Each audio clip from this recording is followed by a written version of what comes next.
What's going on? It is Radio Wyrd you're tuned into right now. Thanks for being here. I know it's been a minute. I've been trying to gather my thoughts and reimagine a new mode of transporting this show to you. Today we have some guests with us who are going to be talking about the central theme I'm working this particular show around. The idea is altruism. I know there's a lot of people out there who wonder if altruism is even a thing. I've had some people tell me recently that they don't believe it's real, that it's just a way to make yourself feel good, that true altruism is not a reality. I might be one of those people. I'm actually not quite convinced that it's real, that people truly do selflessly care about others. So today, to convince me otherwise, I have several guests. I've got 3, in fact. And my first guest is Ronak. Ronak, tell me about yourself. Give us your name, your title, what you doing lately. Hey everyone, my name is Ronak Padukone. I'm with Engineers Without Borders Philly Professional Chapter, and I'm currently an international project team co-lead. That's my altruistic act, I guess, recently. And to me, altruism is the moral and spiritual concern with the happiness of other beings. Got that off Wikipedia, fresh off the presses today. Wow, that's beautiful. Did you write that? Nope, 100% from Wikipedia, but I liked it. So honestly, I feel like you're being modest, maybe even altruistic. Who knows?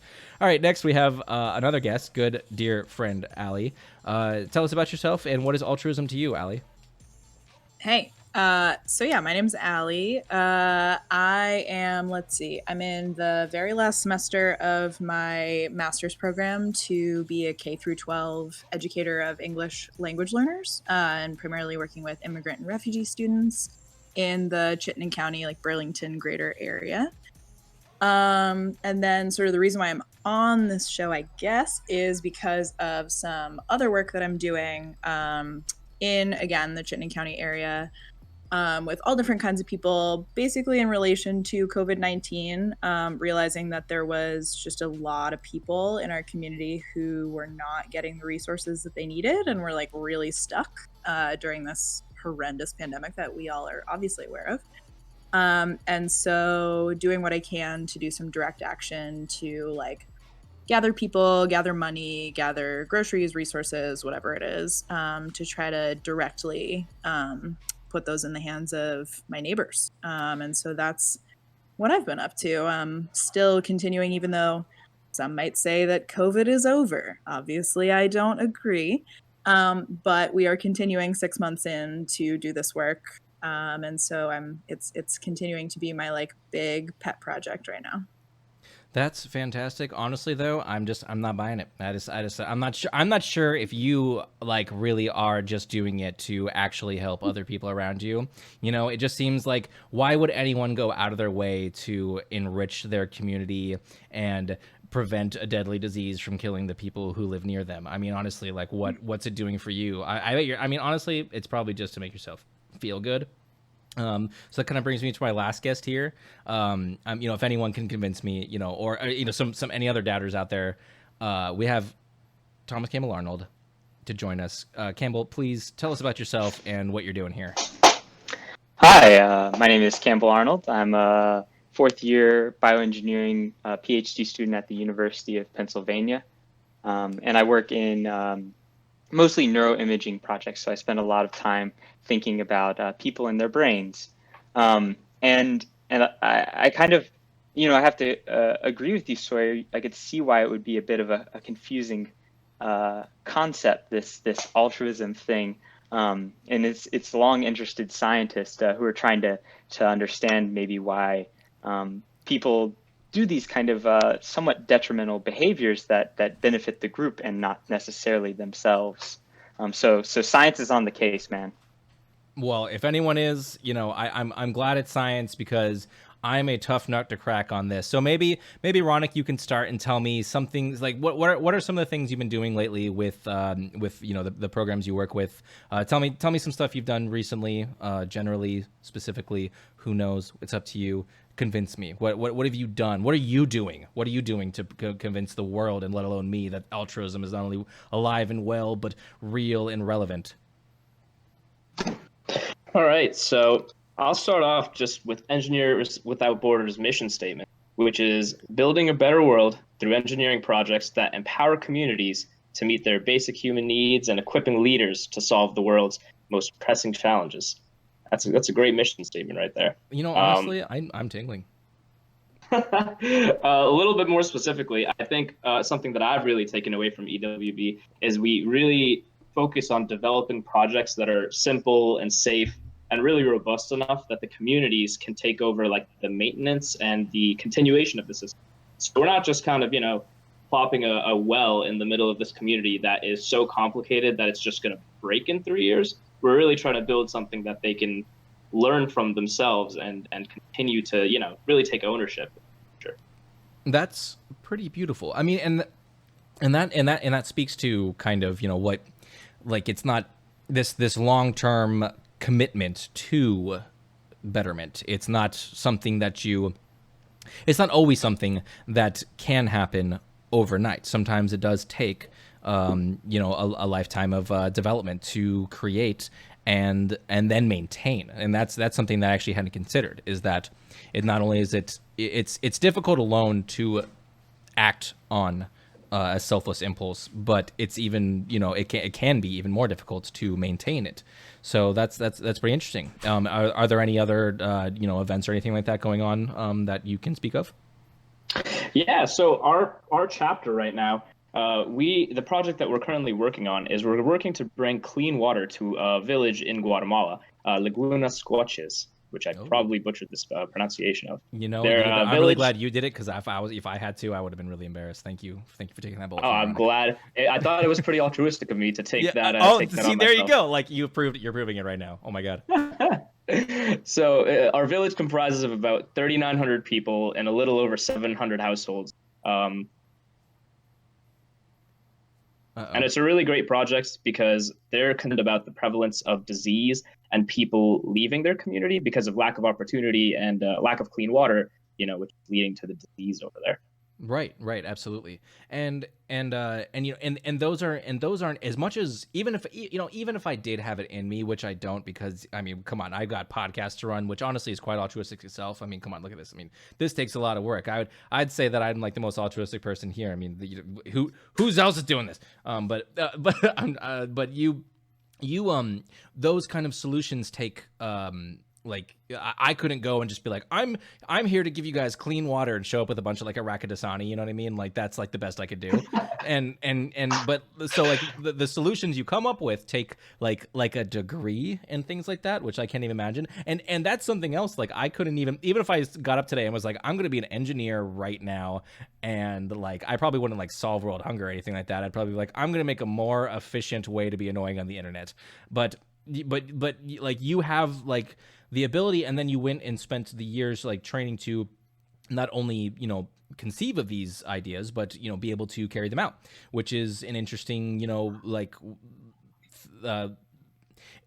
it's altruism that takes like development. It's like when you work with photography in a dark room, it takes you don't know exactly that, you don't know that is the end goal, but it's something that comes into light eventually. And when did you first become really enamored with EWB and like join them and realize that this is something that you really want to do?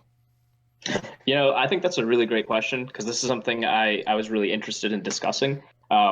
And I think I have maybe a few EWB people on this call right now. So it's really interesting, because the whole reason I started joining EWB is I was not really getting fulfillment from my job. It was kind of boring me at the time, and I didn't really feel like I was picking up any technical or even soft skills. Like I was just kind of going through the motions.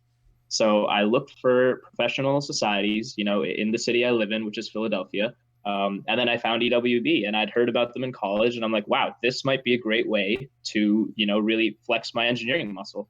And then as time, and then as time went on, it turns out that they needed a team lead, and then that was the next step for me. It was really, to be honest, initially a bit of a selfish decision, because I thought to myself, wow, I have the opportunity to not only flex my engineering muscle in a creative way that is helping people, but I'm also going to get some leadership experience out of this, right? So that is initially how I started. It was honestly, I don't want to simplify it as much as just like a resume pattern, but it was certainly something that I was looking to get something out of, right? And that's how it started. That's how it started.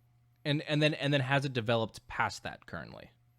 It absolutely has, because as I've found, I mean, the amount of hours that I pour into this, and any of the people who are close to me can attest to this, is it's a lot of work. It takes a lot of work, and it's not just me, but my whole team, puts in a lot of man hours into doing this. And it's to the point where you really have to start asking yourself, like, is there a more efficient way to pad my resume than this? And then you realize that I'm not doing this to pad the resume anymore.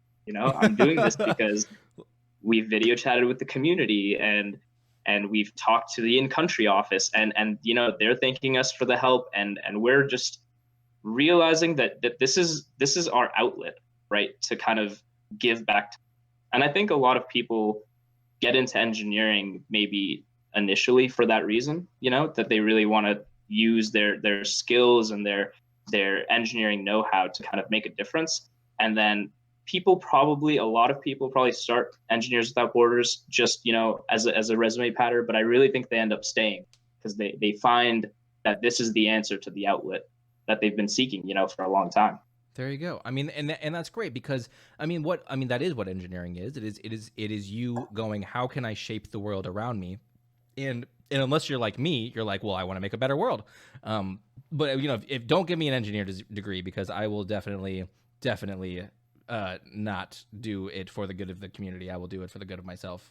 I'm glad there's people like you in the world who are taking their years of tutelage and aiming it at shaping the world around them in positive ways that don't just behoove themselves but others. So that's great. And to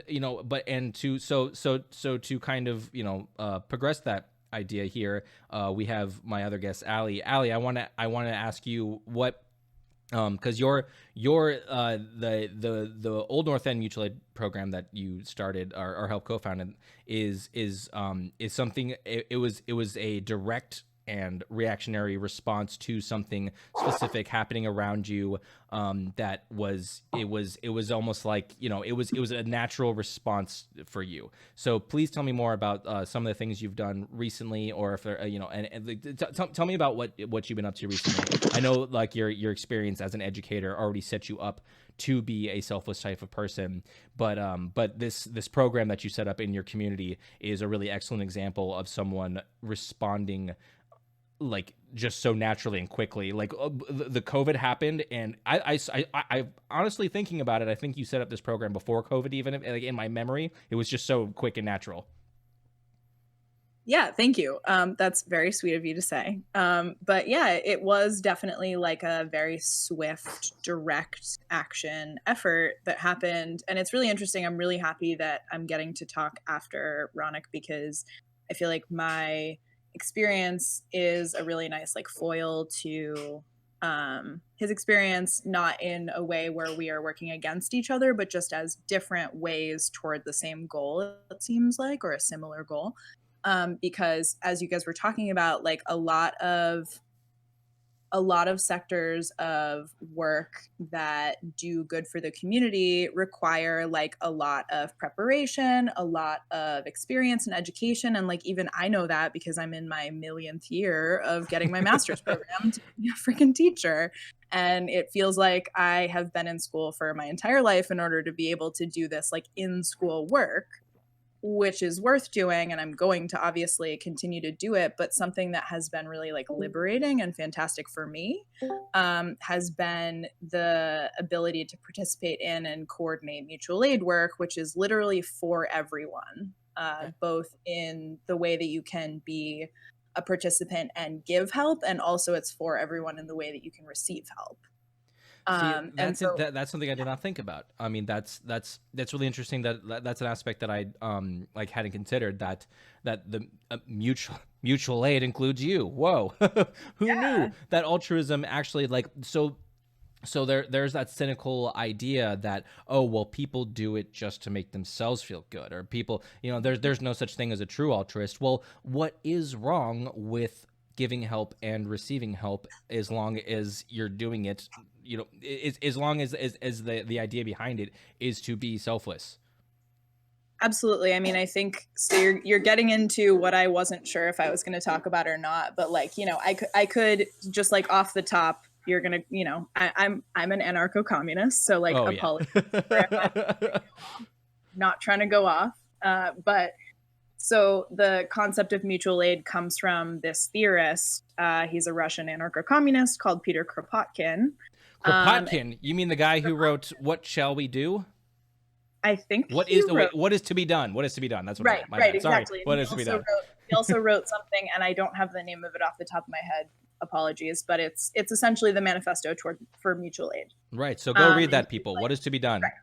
Right. He is like the godfather of mutual aid. His theory underlies like the principles of even the way that mutual aid is conducted today. And our organization, Old North End Mutual Aid, is definitely like living in that spirit. Like we try the best that we can to not only like give to our community, but also like it is genuinely like somewhat of a political endeavor. I mean, it is political. I mean, to be selfless is a statement that takes itself beyond just you. I mean, that is the heart of the word is the absence of self. Like it is outside. It is everything but you, and that includes. It is political. It is political. And so the premise of it all is that basically in order to create like the most idealistic and sort of the ideal community is built around mutual aid because it's more beneficial for all in order to have that eye toward what is good for me is good for the community, and what's good for the community is good for me, and to release ourselves from the, dependence on larger scale provisions of, our governments and the larger global economy. And obviously, again, this is just getting like really esoteric and wild, but like it does get to that level where what mutual aid organizations are trying to do is to allow for autonomy and independence of care systems, essentially. And so to think about how altruism fits into that, it is interesting because, like you said, part of what mutual aid is about is that it literally is about the exchange of like, here's what I can do for you and here's what you can do for me, and like releasing ourselves from what feels like exploitative exchange systems and more into systems that work for both parties that are part of that exchange. And so it might be that like my participation in mutual aid might make me feel good, but also so much more good is coming from it that like, I don't know, it's an interesting concept based on your like thesis for this show to talk about mutual aid. Absolutely. Well, I mean, that's exactly why I wanted to bring you on, because there is this notion that just because something makes you feel good, it immediately discounts it as being altruistic. But if you really, really want to think about what altruism is, does it really discount being if it makes you feel good, is it still not selfless? Does it take away from it so much so that selflessness really has anything to do with the self? So even if you feel good, you are separate from the selfless act. The act is now separate from you. It is in the community, and if it makes its way back to you, then it benefits you from someone else, but not from you. And if you feel good about it, that's because it is separate from the act itself, though. The way you feel about it, the act is out there, and if it comes back to you, that's more like reciprocal reverberation that enters the community and it's comes like back gravy to you. on it. It's not the point. Like I feel like the benefits to me are not necessarily the point, and like the idea of like, is this for myself, is this selfish, is this selfless, is really less important if you think about it through the lens of like, what is actually important is the community and making sure that we are setting up systems that benefit us all. Exactly. Exactly. Yeah. I'm glad that you brought that up, because honestly, I'm starting to feel a little starting to feel like maybe altruism's real. I don't know. I'm not quite convinced, which is why I have my last guest on here, because honestly, you can't deny data, facts, science, and anecdotal pop stuff.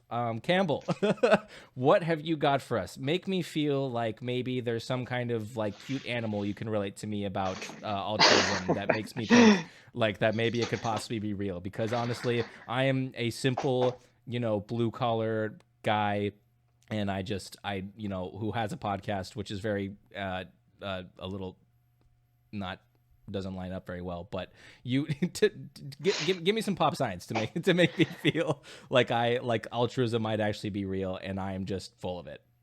Well, so I'll give you the pop science and I'll give you the cute animals, but I'm going to actually make you wait to get the cute animal. I will go ahead and tell you that it is a prairie dog. But it's always prairie dogs. But I think that, your first two guests, Ronak and Ali, really, really set me up. I think that they were just here to make me look really intelligent. That's altruistic. That's very altruistic of you guys. So, I mean, this whole conversation has really centered around two things that I've noticed. One is this kind of long conflict of whether we are making these altruistic actions because of some deep underlying empathy, or is this an act of reciprocity? Are we expecting something in return? Reciprocity. And so this is that kind of comes back to Ali's subject there, where and Ronak as well. So okay, Ronak was talking about how he really started this for himself, right? Mm-hmm. And then it morphed into something else. But initially, he was there looking for some kind of reciprocity, right? He wanted meaning out of it. And scientists have actually been very interested in trying to distinguish the motivations for why people are altruistic. And particularly, are there differences between people that give because of empathy and people that give because of reciprocity? And so what they've done is they conducted an experiment where they gathered a bunch of people together and divided them into two groups, or two conditions, I should say, and they mimicked, inducing empathy in one group and inducing reciprocity in the other group. So, sorry, would you like to maybe guess how they induced empathy in the one group? Let's see. I don't know, like Sarah McLachlan, sad puppy eyes. Oh, not too far off, not too far off. So they had one subject sit in a room and watch another subject. And then the researchers shocked that second subject, just again I like that better. and again and again. So that's the model for empathy, because the first person is watching this person being shocked and feeling bad for them. Oh, okay? man. Oh, wait. Oh, we're supposed to feel bad. Oh, right. Sorry. Well, wrong yeah. response. So, we're talking about for the person, not for the researchers. Obviously, the researchers were taking great pleasure in this. Oh, yeah. No, I do too. This is actually. Do you have a link for this video? Actually, I'd like to watch that. No. In the second group, they were modeling reciprocity. Any idea how they might have done that? Let's see. I'll give you a hint. It involves shocks. Oh, I was gonna say cheese, but that usually works on me. Oh, wait, that was lab mice. They so if they didn't feel bad, they got shocked. No. So what they did was they said each round, there's rounds in this task. Each round, we're going to give you, the participant not being shocked, a little bit of money. And if you want, yes, money. You can pay us back some of that money, and we won't shock the other participant. Oh my God, that sounds like capitalism. Yeah, and so I mean, there's no real motivation at this point to not want the person to be shocked, other than that maybe you feel bad for them. Um, but almost all the participants did give money to stop the other person from being shocked. Really? See, that's so surprising living in America. Yeah, yeah. And so in both cases, there was actually a third person that just kind of like sat there, and that's the control, and it gives you kind of the baseline. So after they did these shocking experiments, they put these people in MRI scanners and scanned their brains, and asked them, would you like to give money to the other participant? Are you, this is a sharing kind of task that they have set up. And so they have the option to, give money to the other people. Perhaps unsurprisingly, people gave, in comparison to the control, the person that just kind of sat there, people gave more money to the person, being shocked, or the person who was paying people to, so that the person wouldn't be shocked. And they found in both cases, actually in the empathy and reciprocity case, the same brain regions were activated, but they were communicating differently. So the functional patterns of these different brain regions were changed between people who were empathy induced and reciprocity induced. And they were actually able to classify, you can determine with 80% accuracy which person, or whether they had been empathy or reciprocity motivated, just by looking at their brain waves. Really? So technically it wasn't their brain waves, but their brain fluctuations. No, I think I can understand waves. Don't say fluctuations. No, don't use too many syllables.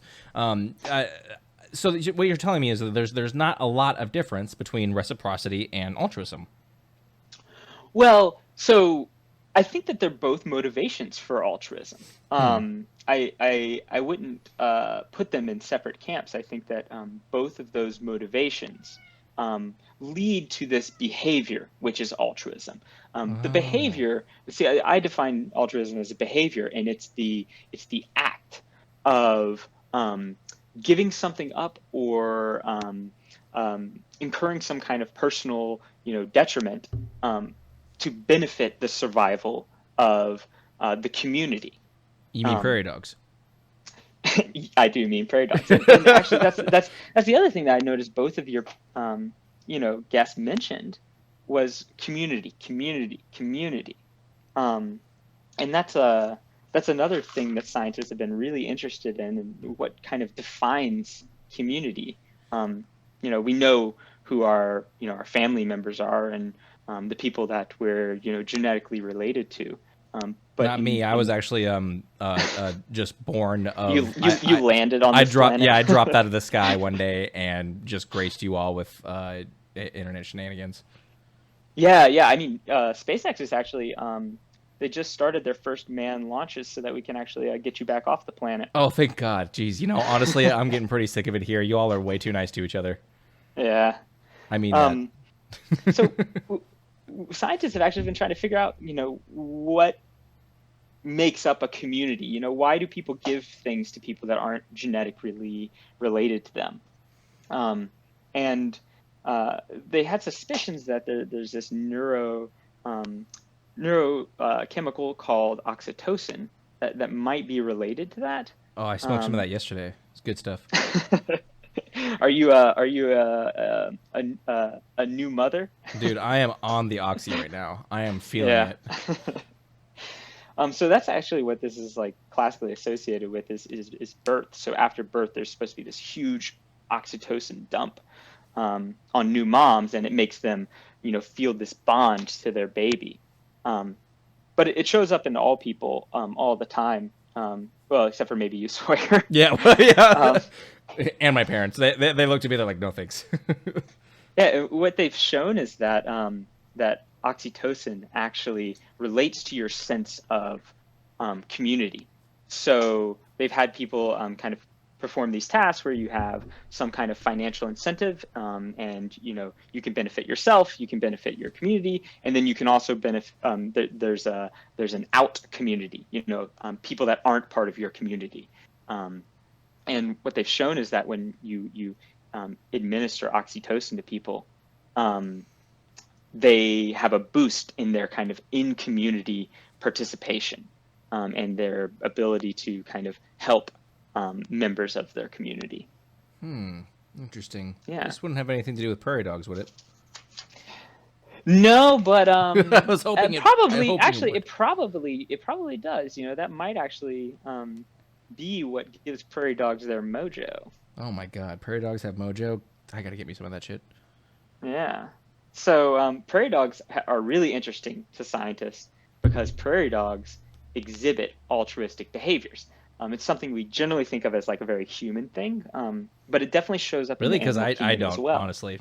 I haven't seen much of it except for maybe my two guests, maybe Ronak and Allie. Yeah. Well, I mean, there's a lot less altruism between the lion and the gazelle. I'll tell you that. I don't know. Honestly, lions, great people. Yeah. Gazelles, I don't know, kind of doughy. Oh my gosh. All right, so tell me about why are prairie dogs such good people? Well, so they do this thing where whenever there's a predator, they will yell and let all the other prairie dogs know, hey, there's a predator over there, which is actually a pretty dangerous thing to do if you're like out in the middle of a prairie, and a hawk is flying over, and you start going, hey, hey, hey. You're probably going to be the first thing the hawk goes for, right? You're attracting a lot of attention to yourself. That's why I wear really bright colors to music festivals. Yeah, so you get picked off by hawks. Yes, exactly. It's like called crowd surfing, man. Yeah. What they've noticed is that, if you're genetically related to the prairie dogs around you, you're actually about twice as likely to, alert people when there's or prairie dogs, when there is a predator nearby. But the interesting thing there is that, still about 25% of the time, even if you're not related to any of the prairie dogs around you, you'll still warn them. So they still have some sense of community. And even they've done studies where they've taken a prairie dog from one colony and migrated it over to another colony. And that prairie dog will still alert other prairie dogs to the presence of predators. Really? Even though it has no genetic relationships possible in its colonies. Is this conditioning socially, or is this something genetically innate? And so what does that have to do with people? Yeah, so that we don't know. That we can really only study behaviors and try to guess at what's getting at them. But those are two of the hypotheses that people are really trying to tease apart here. So we do know that there is that molecule, oxytocin, that is probably shared across multiple animals. And that might be, the genetic kind of biological underpinning that might motivate this altruistic behavior. But you're right. It also very well could be, something that is socially conditioned, right? And, just because you took one prairie dog out of his colony and put him in another one doesn't mean that they're not going to understand that social behavior is still important. Right. Same with people. Okay, so we're not too different. I don't know. Ronak, Allie, what do you guys think? I don't know. Prairie dogs sound pretty cool, but what... What do you think about the innateness of altruism versus the development of it? Do you think there's a difference or an importance to the difference, if there is one, of the innateness or development, whether social, biological, or any other reason? Like, do you think there is an important difference between having innate altruism or developed altruism as a human being? What do you guys think? Let's go with the Alley first. Sorry. I was just like, No. someone I realized I was like, you know what? Honestly, that was really dumb of me to just go, hey, No. people I can't see and no one else can see. What do you think? I'm here, ready. Right. I don't know. I guess from my perspective, my short answer would be that I don't think it matters.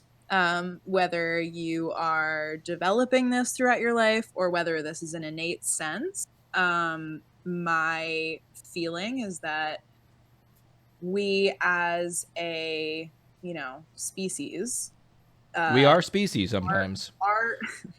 our ability to thrive and really like have what we need to have and get done what we need to get done and really like feel happiness and health and like general harmony as a like overall species and society across the world, I believe depends on whether it comes from the chemicals in our brains or whether it comes from the ways that we socialize our children. Like, I personally believe that a sense of collectivism and community is something that needs to be prioritized, and that one of the major like ills of our current Western world, especially in the United States, is that we are such an individualistic society.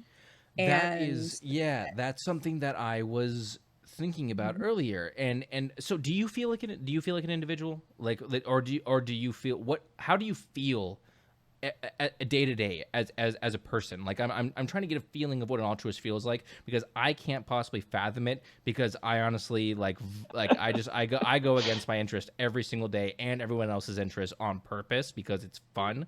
So tell me, what is it like to think about others on a day-to-day basis? Like what is it like to feel a community? Well, first of all, Sawyer, okay, sure. I've seen you, but Don't tell people that. Stop that. exactly. Hush, hush.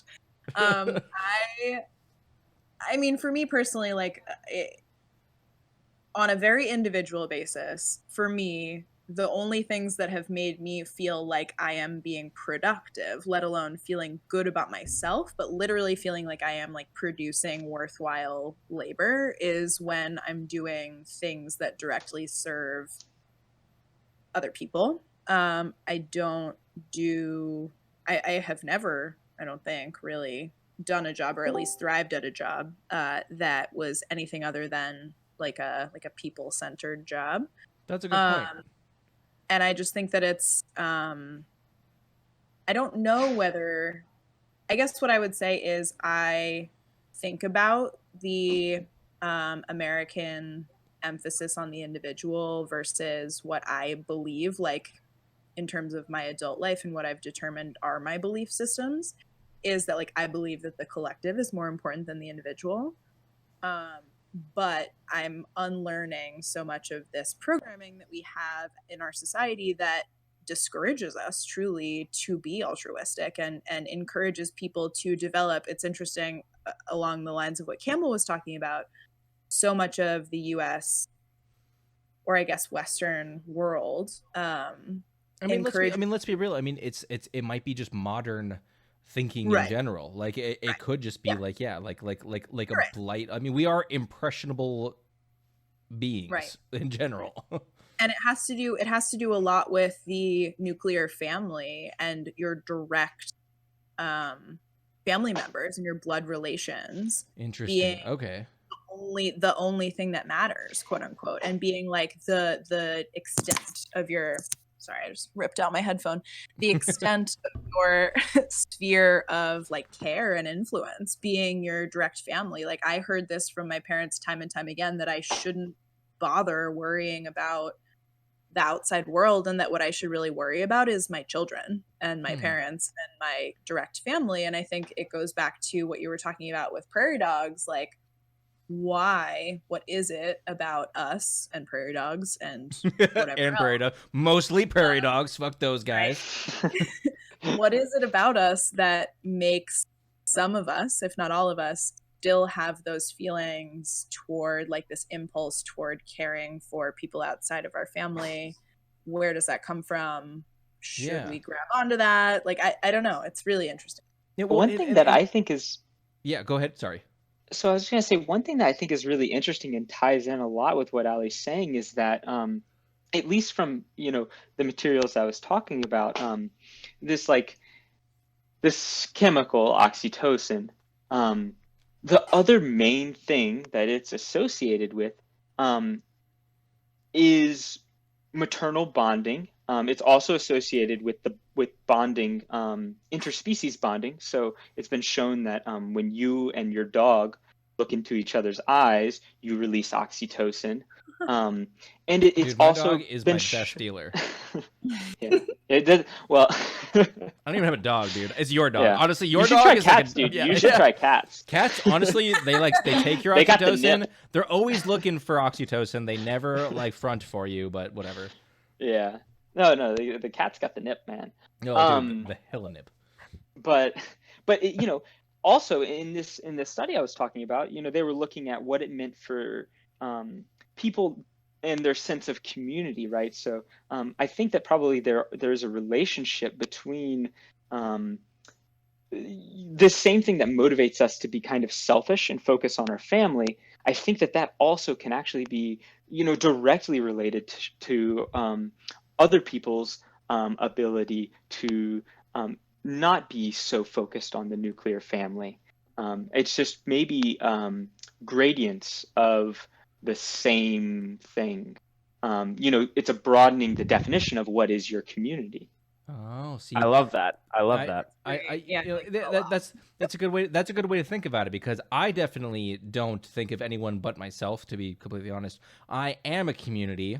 I am more than I need. So tell me, like, maybe Ronak, what would behoove me to do right by my fellow man? What am I missing here? What am I missing out on by being like a good, helpful person? Because honestly, I'm pretty fucking set right now. I feel good. I'm taking care of myself. Tori's getting me a pizza, but honestly, I'm not gonna give her any pizza. And why would I give her pizza? Well, this is a great segue, because what I wanted to talk about was mushrooms. So what kind of mushrooms? As toppings to pizzas, of course. Topping to pizzas. As toppings to pizzas. So there's this really great Radio Lab podcast, which I think I can send to you and we can include in the show notes. Yeah, absolutely. And to distill it down and probably paraphrase it out of context, they basically talk about how they found out that in some forests, I think in the Pacific Northwest, mushrooms are actually this massive interconnected weave of little shrooms, right? Yes, where it's not just the one mushroom, but they have this network that spreads underneath the forest floor for, it is like so many miles. I might be paraphrasing, but it could wrap around the earth multiple times. The largest organism in the world. Just like exactly. Just like me. Just like you. You are a very large man. This is true. Yeah, it's true. And I have reach now because of this podcast. So this is so true. Wow, we're really hitting this at all the different levels. We really are here.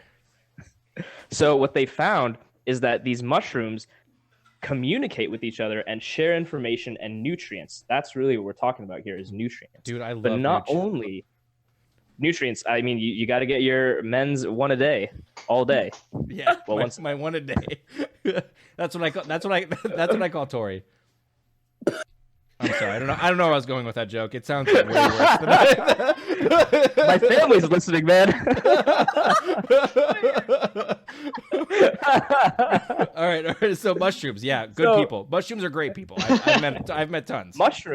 Mushrooms are the best of people, because these mushrooms not only share between each other, between each little node, but it apparently turns out that through these mushroom networks, mushrooms and the trees that are surrounding them are sharing nutrients with each other.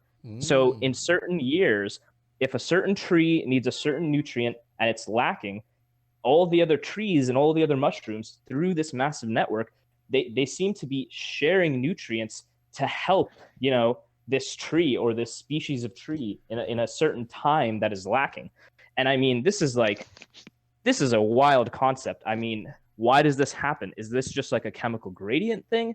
Is there some sort of more Right. I hesitate yeah. to say, but like conscious push behind this, right? Interesting. I honestly, I'm glad you said it because I was going to Can sound I a say? little wacky.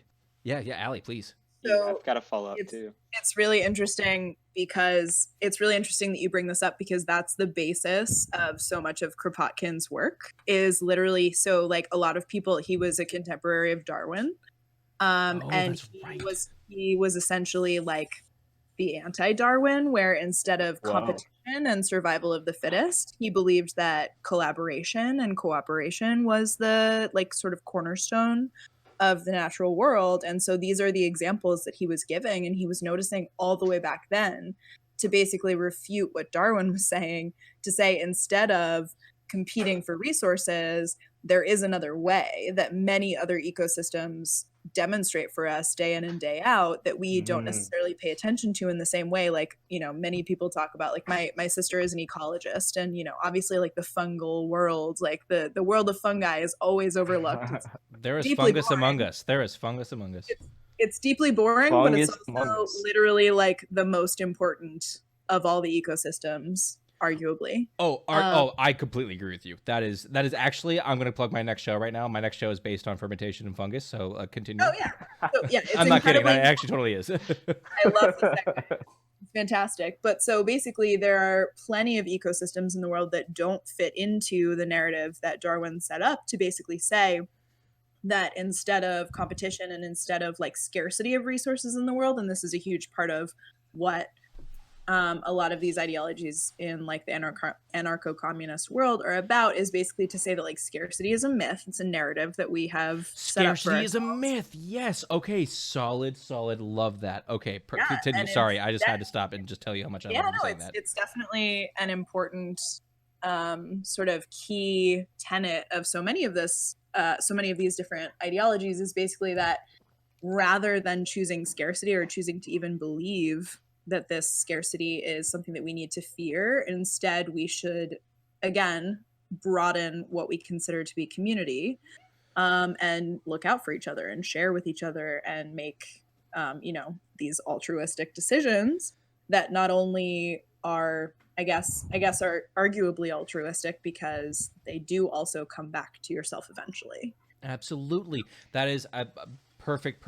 I love that. But I knew you guys were gonna really just help me bridge this gap that I've been missing here. I knew like there was something I was getting from Ronak, something I was getting from you. You guys are like the tree and the fungus, and I'm somewhere in between, and I'm starting to get this. I'm starting to understand now. Maybe you guys might be right. There's something to this. Campbell, what is? I knew there was something you wanted to say. Well, go ahead. I'm on the. Tip me over. So, one thing that I think is really interesting about the kind of topic that we've just gotten on is, we're talking about individual organisms coming together as a community and accomplishing tasks that are kind of outside of the scope of maybe one single individual. They're shuffling nutrients between each other.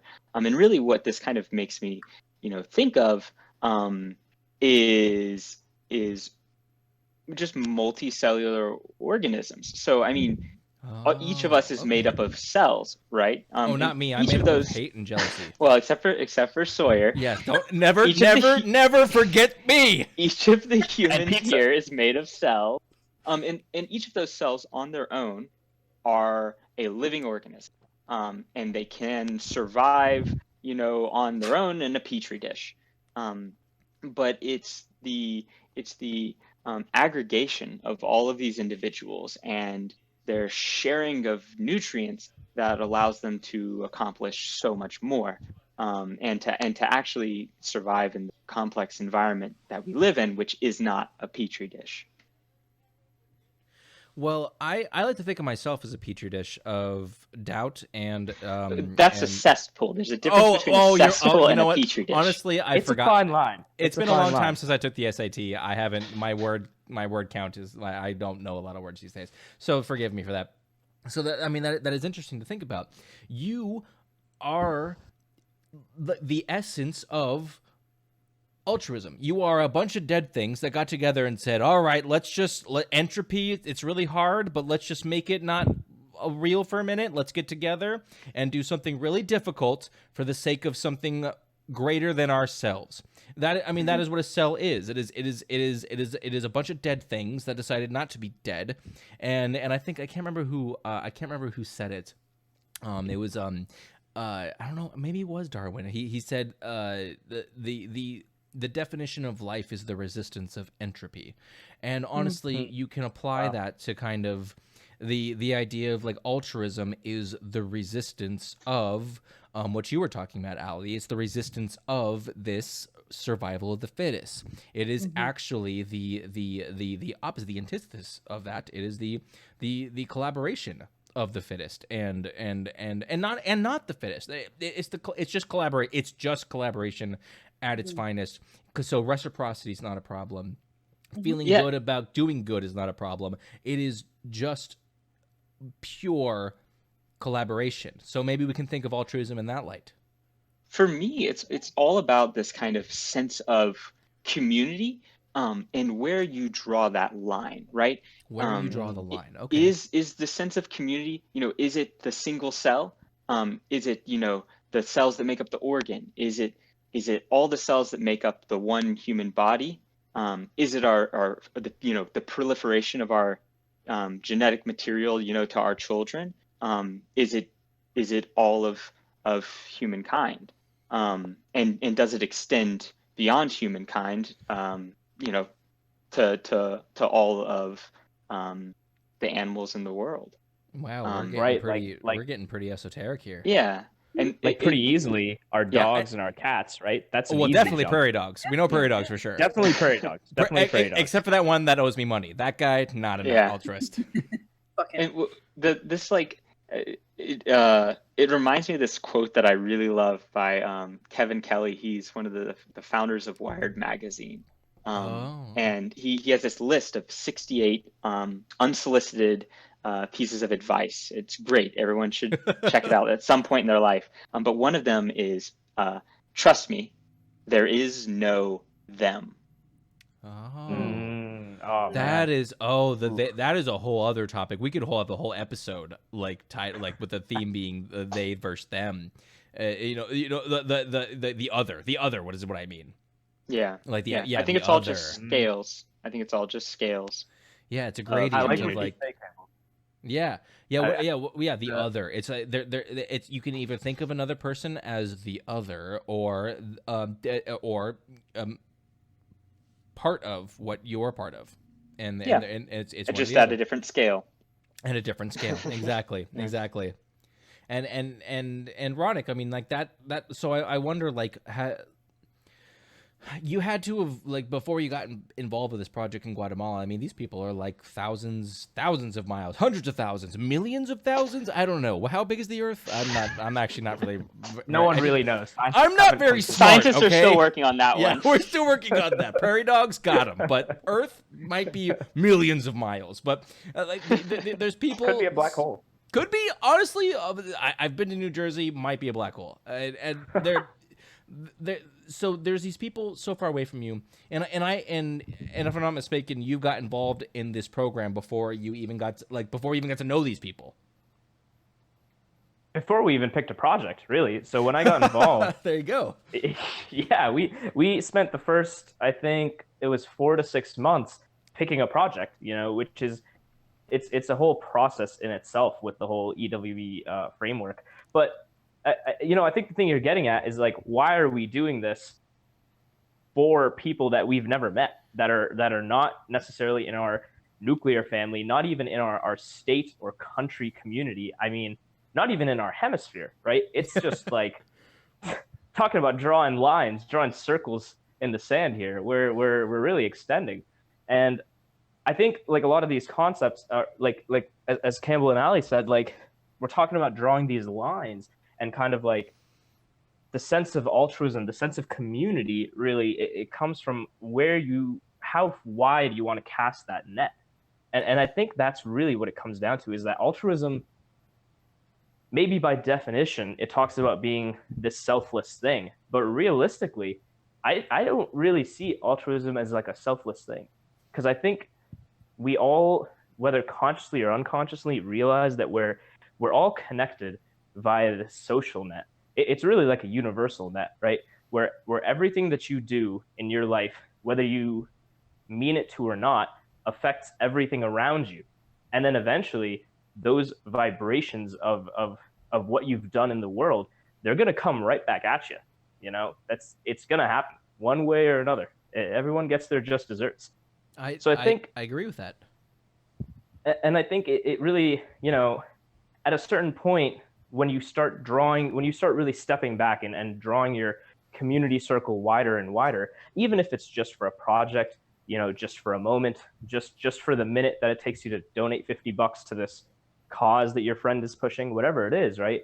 You realize somewhere in that moment that I'm not just doing this for the people that they're telling me that I'm doing this for this community in Guatemala or for this fundraiser or that fundraiser. I'm doing this because it's good for community. And I think, as Ali said, what's good for the community is good for the self, and it's gonna come back to me, whether or not in a direct way, but in an indirect way. It's kind of like a rising tide raises all the boats in the harbor, right? A rising tide raises all ships. I've heard that, and honestly, you've casted the net, Ali, Ronak, Campbell, and I've been ensnared by it. The ripples that have touched the water's surface have reached me. I think I believe now. And honestly, we've been on the air for about an hour now. If anything has any closing words, I think the net has been cast. I feel closer to you and everyone else I haven't met than I've ever have before. That's lovely. Don't say that about me. Come on. Don't you dare. I mean, all right, chill. That's pretty chill. That's pretty chill. Yeah, you know what? Honestly, you guys, thank you so much for being here. I can't tell you how much your words have rung true with me. I hope that they are impacting on all of our listeners. There will be a post-show post on my blog. It's radioweird.wordpress.com. I'm going to be, there'll be quotes, there'll be more media, there'll be links, there'll be posters, there'll be fun stuff. I might make fun of someone in the show at some point. Definitely not Campbell or Prairie Dogs, because, they're undeniably altruistic and perfect. Ronak, Ali, and we don't take criticism well. And we don't take criticism well. So, there's a lot of Prairie Dogs. Yeah, and honestly, I could probably take all of them, but that's True. But I wouldn't do anyone any favors. So thank you guys so much for being here. It means so much to me that you came here and convinced me that not only is altruism well, it is alive and thriving out in the world, at least in you three. Well, two. Well, one. Well, honestly, probably just me. I mean, honestly, you wouldn't be here without me. Come on. I mean, it's probably me, right? So thank you so much for being here. I appreciate it. Without further ado, I'm going to end the show with a little bit of music. I'm going to throw some jams up. The music segment's going to be in SoundCloud. The interview and talk show part is going to be on Twitch and YouTube and other media. Once again, that's radioweird.wordpress.com. Thank you so much, Ali, Ronak, Campbell. You guys are beautiful, wonderful people. I think this has been a very, very enlightening and great conversation we've had with each other. Thank you, sir. Oh, yeah, thank you for having me. Can I say one more thing? Yeah, Campbell, if you have to, but please make it awesome. So, Sawyer, on the behalf of the human race, now that you understand altruism, I think we are willing to welcome you into our community. Oh my God, I might do something for you soon. I might, Campbell, be on the lookout. I might let you do me a favor. Wow. All right. And that's altruism. All right, guys. Thanks for tuning in. It's Radio Weird. Coming up next, some music from Shigeto, Detroit Part 1. Later, fam.